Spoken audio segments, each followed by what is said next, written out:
Hey everybody, in today's video, we're going to talk about something important. It could be Aspie Life, or it's something that can also not be Aspie related, neurotypical related. But I'm going to talk about how I lost 60 pounds total in a year. If you find this video helpful, feel free to hit the like button, comment below, share this video, and subscribe to my channel. Anyways, my heaviest, I was 200 pounds, and it took me getting pneumonia in 2018 in the summer, and it took me being off work for a few weeks and not being able to breathe, not being able to eat what I want. It took that to make a change. And when I went back to work, everyone noticed I lost weight. And I'm like, no, I haven't. My mom noticed, other people were noticing. I stepped on the scale. It's like, wow, I'm 10 pounds down. Okay.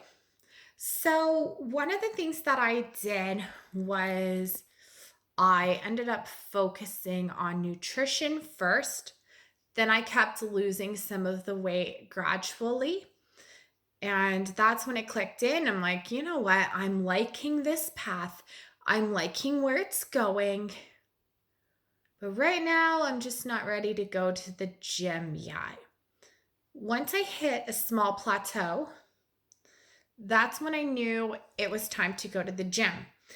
As a person on the spectrum, going to the gym was really hard. I had a lot of different sensory issues. So the noise, the crowds of people, not knowing what to do, not having a plan. So I had to transition into the gym.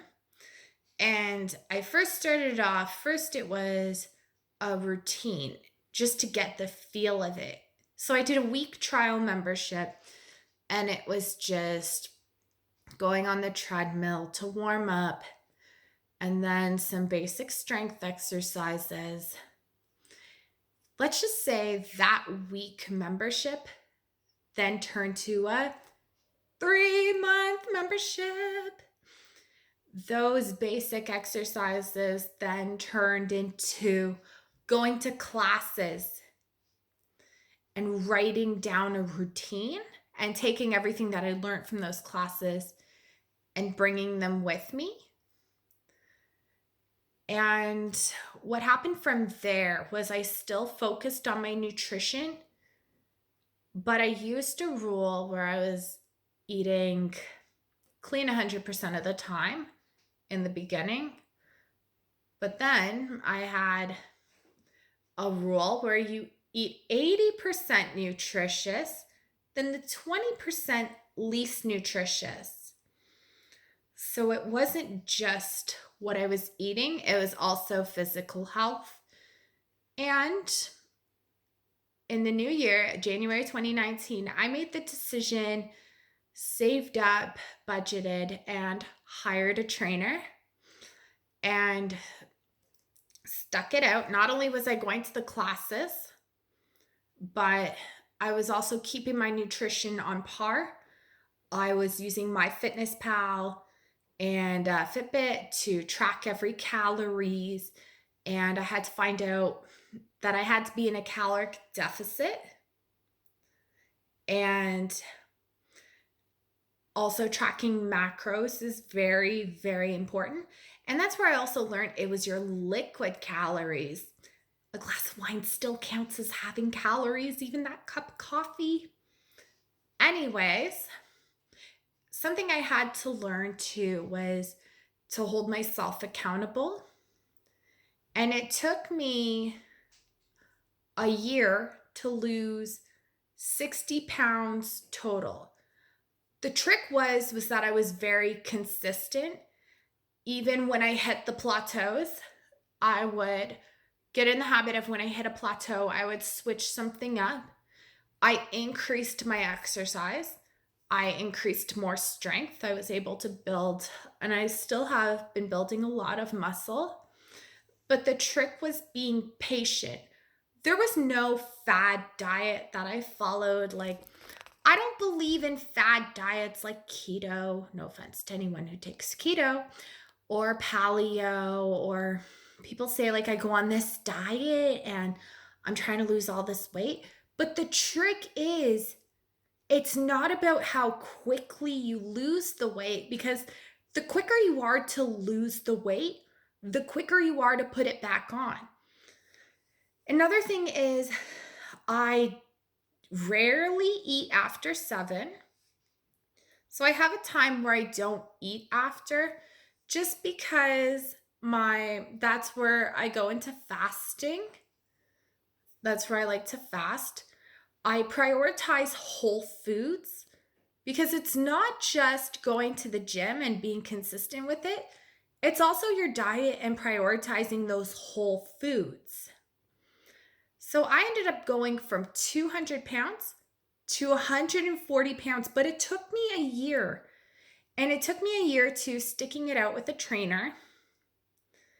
And honestly, someone who's been able to help me through it, I commend him very highly. And I also started to learn to develop more fitness goals.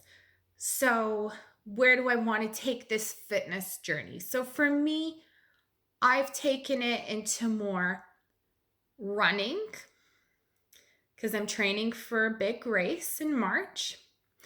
Powerlifting. I love it because I love being able to become stronger.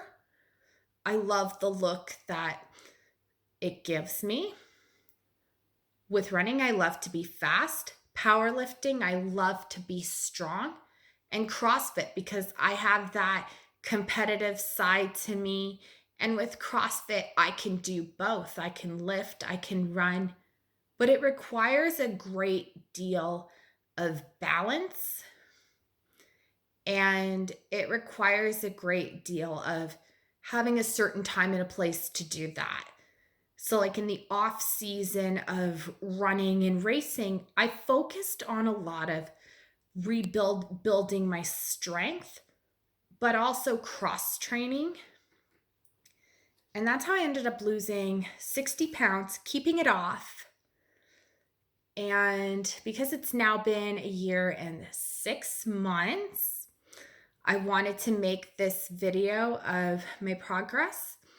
What I would tell somebody starting their fitness journey is make one change at a time. Make one small change at a time and ease into going into the gym.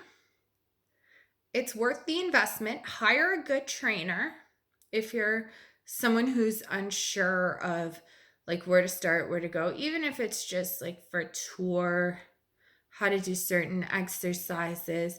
And it will even help to take some classes. Don't overload yourself with too many classes.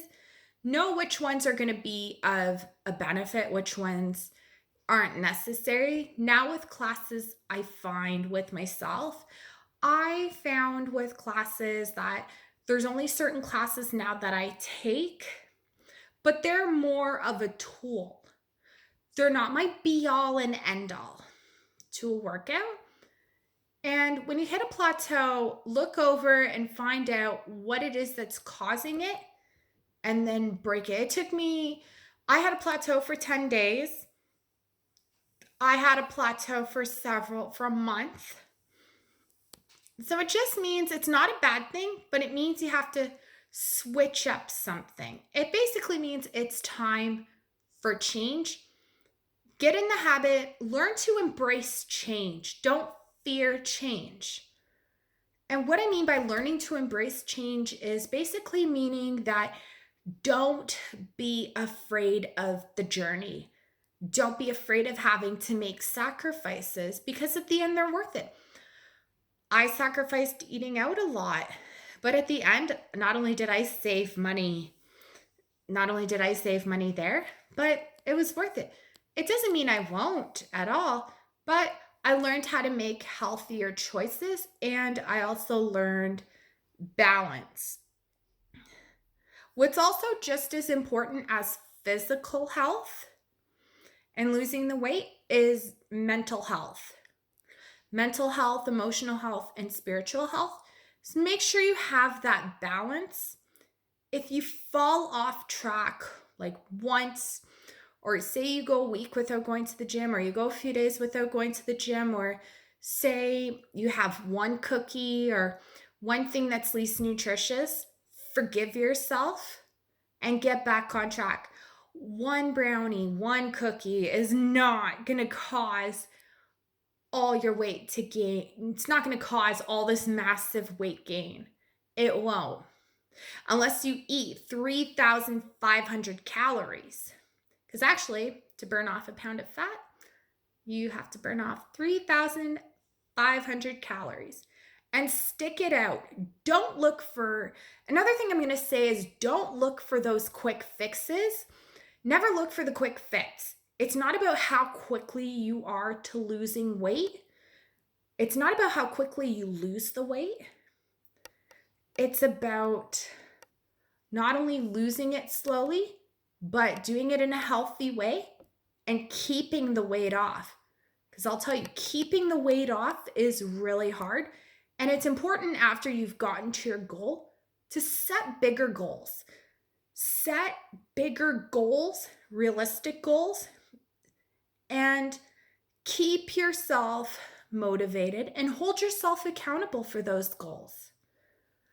And it's also learning to forgive yourself if you go off track, but it's about picking yourself back up and starting over again.